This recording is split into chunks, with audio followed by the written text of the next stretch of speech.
The Idries Shah Foundation podcast. Practical psychology for today. Featuring the works of Idries Shah, narrated by David Ault.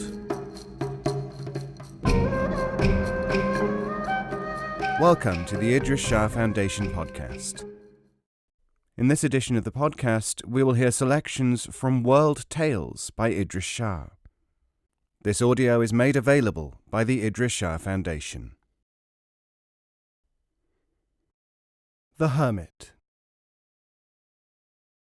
The Hermit is one of the favourite tales of the Sufi teachers of the East, illustrating the lack of insight of the ordinary individual.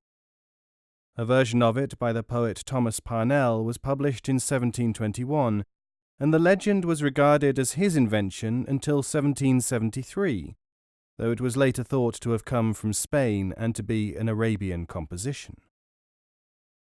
It had, however, already been printed in the English translation of the medieval monkish tales, the Gesta Romanorum, in 1703, and it was thought to be Voltairean, through that philosopher's use of it in Zadig in 1748. It has been found as a popular tale in Sicily and Spain, both formerly Islamic territories, and its first appearance in literature was in the Quran, nearly 1400 years ago. In chapter 18 of the Muslim Holy Book, the account is attributed to Moses' instruction by an unknown mysterious figure, generally believed to be the apparition Khidr, later regarded as the guide of the Sufi mystics. This is Voltaire's presentation. In the reign of King Moabdar, there lived at Babylon a young man named Zadig. He was handsome, rich, and naturally good-hearted, and at the moment when this story opens, he was travelling on foot to see the world, and to learn philosophy and wisdom. But hitherto he had encountered so much misery, and endured so many terrible disasters, that he had become tempted to rebel against the will of heaven, and to believe that the providence which rules the world neglects the good, and lets the evil prosper. In this unhappy spirit he was one day walking on the banks of the Euphrates, when he chanced to meet a venerable hermit, whose snowy beard descended to his girdle, and who carried in his hand a scroll which he was reading with attention. Zadig stopped and made him a low bow. The hermit returned the salutation with an air so kindly and so noble that Zadig felt a curiosity to speak to him. He inquired what scroll was that which he was reading. "It is the Book of Destiny," replied the hermit. "Would you like to read it?" He handed it to Zadig, but the latter, though he knew a dozen languages, could not understand a word of it. His curiosity increased. "You appear to be in trouble," said the kindly hermit. "Alas," said Zadig, "I have cause to be so." "If you will allow me," said the hermit, "I will accompany you. Perhaps I may be useful to you. I am sometimes able to console the sorrowful." Zadig felt a deep respect for the appearance, the white beard, and the mysterious scroll of the old hermit, and perceived that his conversation was that of a superior mind. The old man spoke of destiny, of justice, of morality, of the chief good of life, of human frailty, of virtue and of vice, with so much power and eloquence that Zadig felt himself attracted by a kind of charm, and besought the hermit not to leave him until they should return to Babylon. "I ask you the same favour," said the hermit. "Promise me that whatever I may do, you will keep me company for several days." Zadig gave the promise, and they set forth together. That night the travellers arrived at a grand mansion. The hermit begged for food and lodging for himself and his companion. The porter, who might have been mistaken for a prince, ushered them in with a contemptuous air of welcome. The chief servant showed them the magnificent apartments, and they were then admitted to the bottom of the table, where the master of the mansion did not condescend to cast a glance at them. They were, however, served with delicacies in profusion, and after dinner washed their hands in a golden basin set with emeralds and rubies.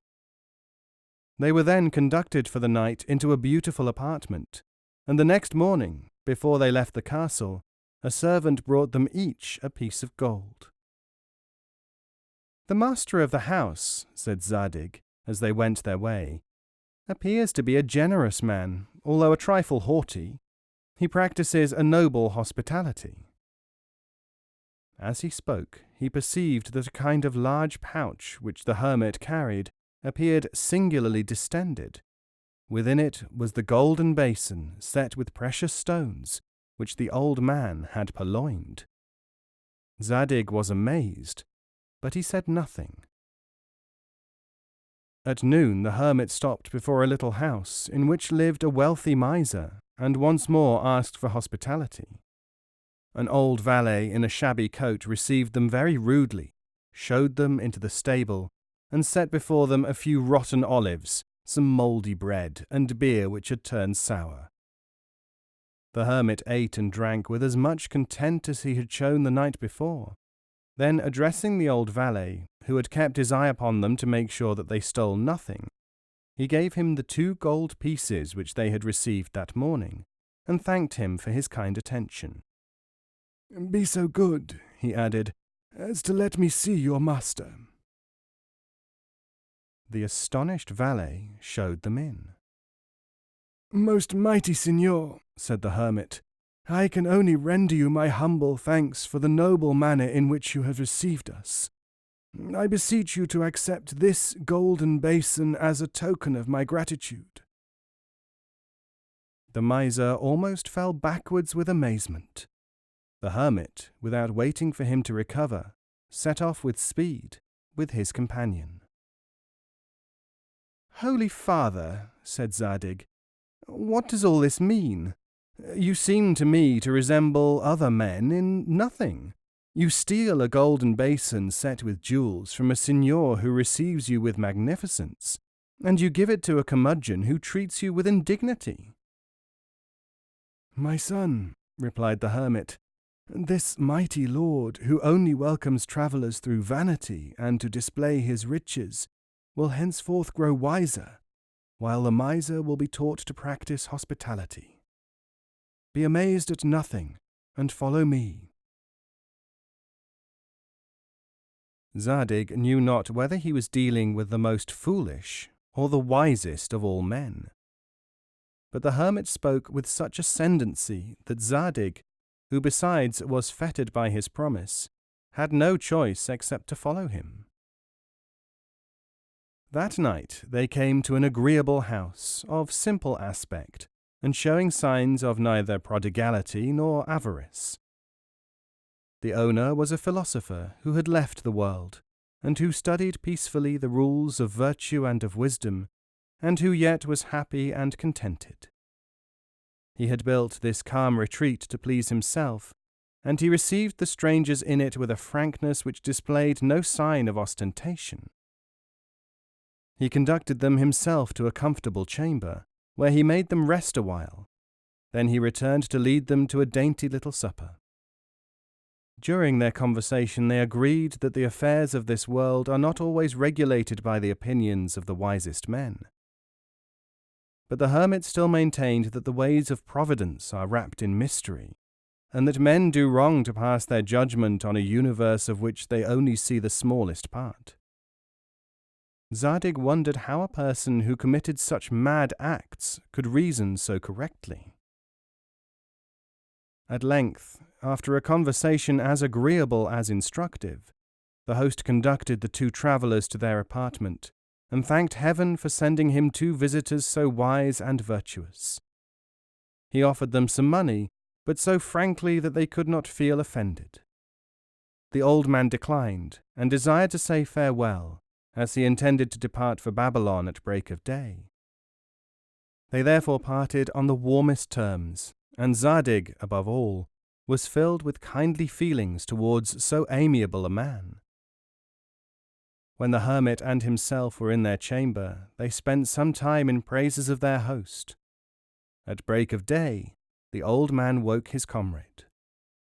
"We must be going," he remarked, "but while everyone is still asleep, I wish to leave this worthy man a pledge of my esteem." With these words, he took a torch and set the house on fire. Zadig burst forth into cries of horror and would have stopped the frightful act. But the hermit, by superior strength, drew him away. The house was in a blaze, and the old man, who was now a good way off with his companion, looked back calmly at the burning pile. "Heaven be praised," he cried. "Our kind host's house is destroyed from top to bottom."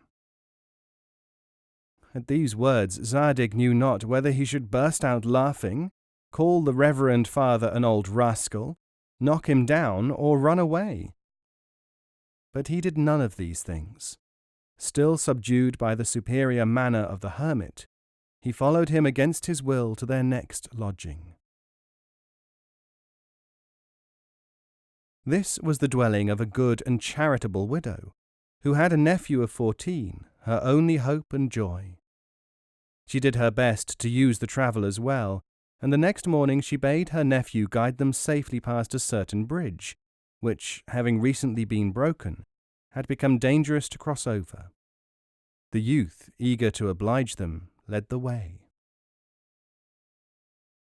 "Come," said the hermit when they were half across the bridge, "I must show my gratitude towards your aunt." And as he spoke, he seized the young man by the hair and threw him into the river. The youth fell, reappeared for an instant on the surface, and then was swallowed by the torrent. "Oh, monster!" exclaimed Zadig. "Oh, most detestable of men!" "You promised me more patience," interrupted the old man. "Listen. Beneath the ruins of that house which Providence saw fit to set on fire, the owner will discover an enormous treasure, while this young man, whose existence Providence cut short, would have killed his aunt within a year, and you yourself in 2. "Who told you so, barbarian?" cried Zadig. "And even if you read the issue in your book of destiny, who gave you the power to drown a youth who never injured you?" While he spoke, he saw that the old man had a beard no longer, and that his face had become fair and young. His hermit's dress had disappeared. 4 white wings covered his majestic form and shone with dazzling lustre. "Angel of heaven!" cried Zadig. "You are then descended from the skies to teach an erring mortal to submit to the eternal laws." "Men," replied the angel Jezreel, "judge all things without knowledge, and you, of all men, most deserve to be enlightened.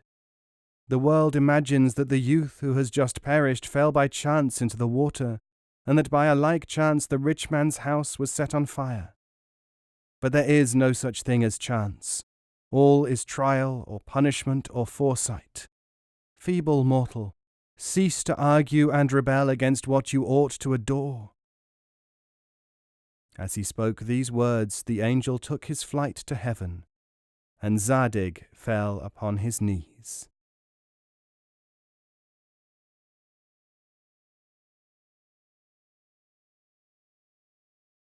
The maiden wiser than the Tsar. Such a profusion of the traditional tales of the world are to be found in the Balkans that it has even been suggested that this area is one of the original homes of the folk tale. Hardly a genre, Slavic, Greek, Turkic, Latin, Arabian, or Jewish, is unrepresented. Through the Western European connection, the tales most often found in Germany, France, Italy are abundant. From the north are recognizable variants of the lore of the Russian and Scandinavian, as well as Mongolian traditions, and recitals from the ancient classical books are still very much in evidence. This Serbian story follows the very ancient pattern which has been called the clever girl, and in contemporary terms it may be regarded as an example of the feminine use of non-linear thinking on which contemporary problem-solving ideas are increasingly based. The tale is sometimes prefaced by the account of the girl carving a cooked fowl at a dinner where the prince is present. Nobody can understand why she apportions the pieces in the way in which she does. Instead of giving portions to the diners in accordance with their rank, she assigns them symbolically. The prince overhears her explaining the head to the head of the family, the wings for me to fly to catch a husband, and falls in love with her. This completes the symbolism of the filling of a need, where the prince represents linear thinking and needs the other form of wisdom represented by the girl.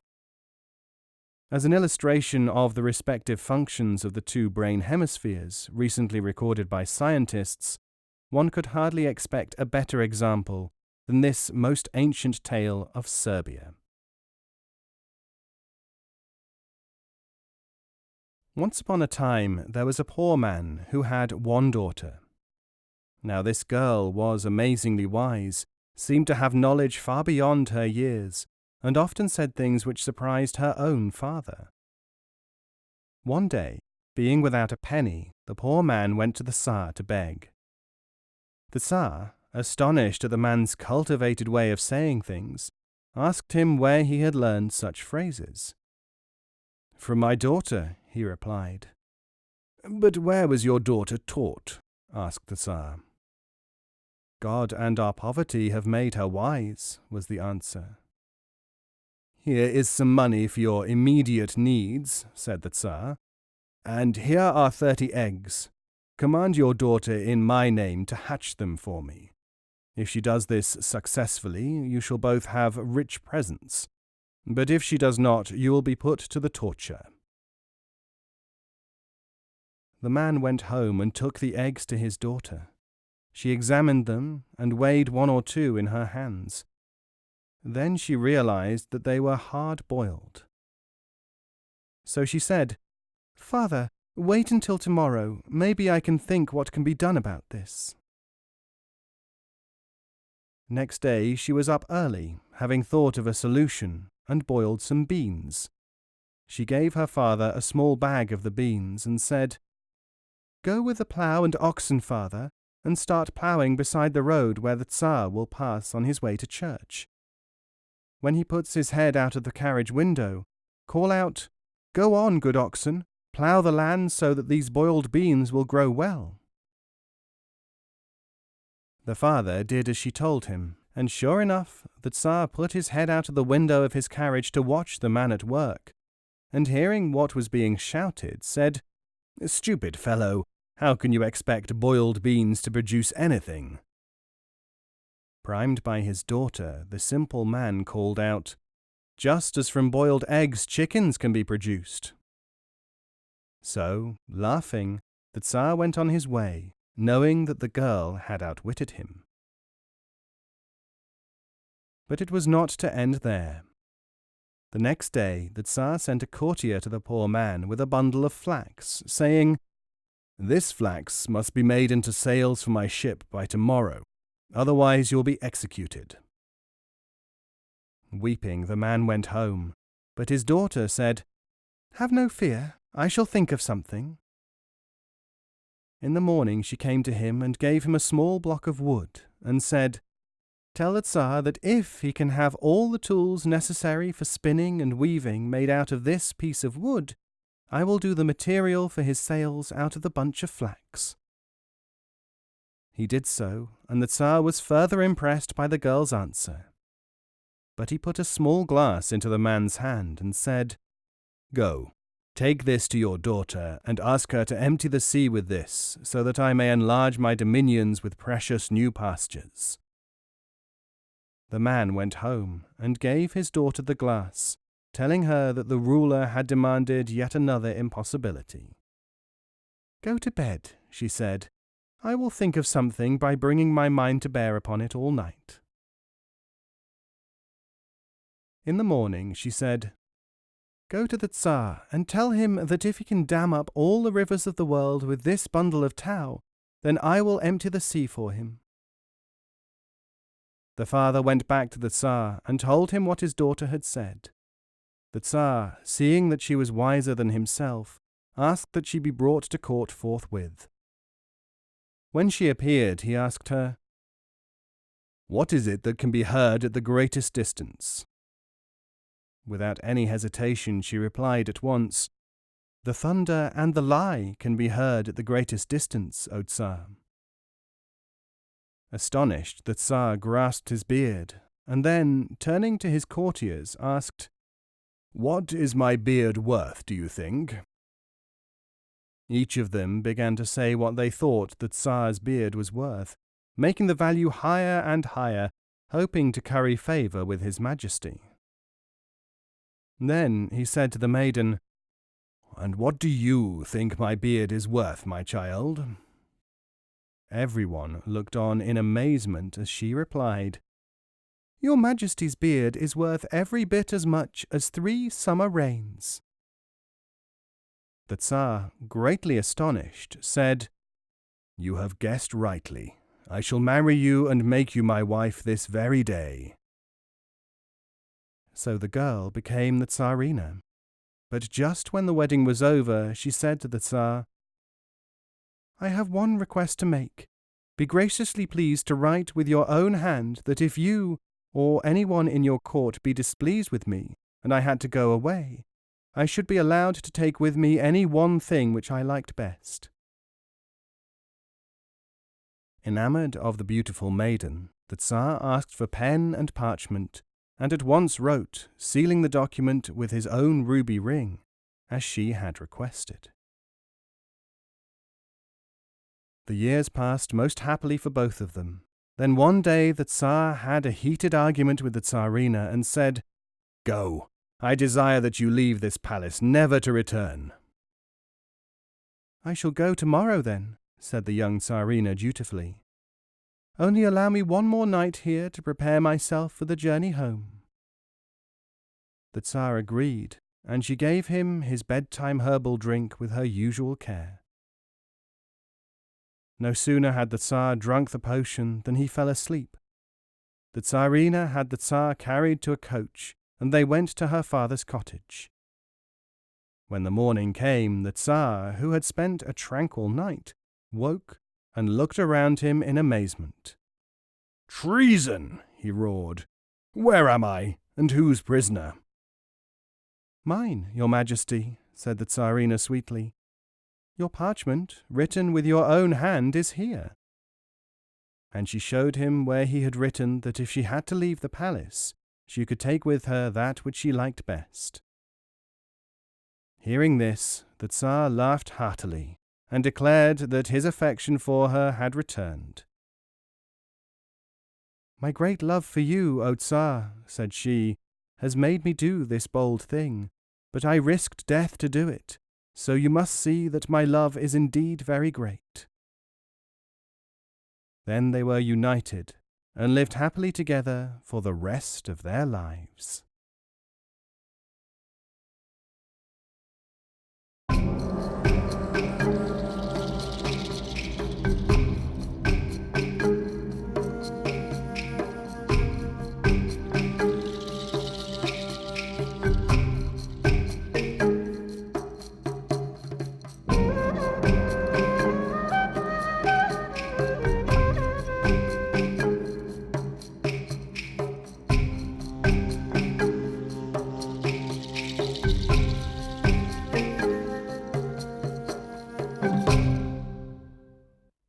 This podcast is copyright 2018, the Idries Shah Foundation.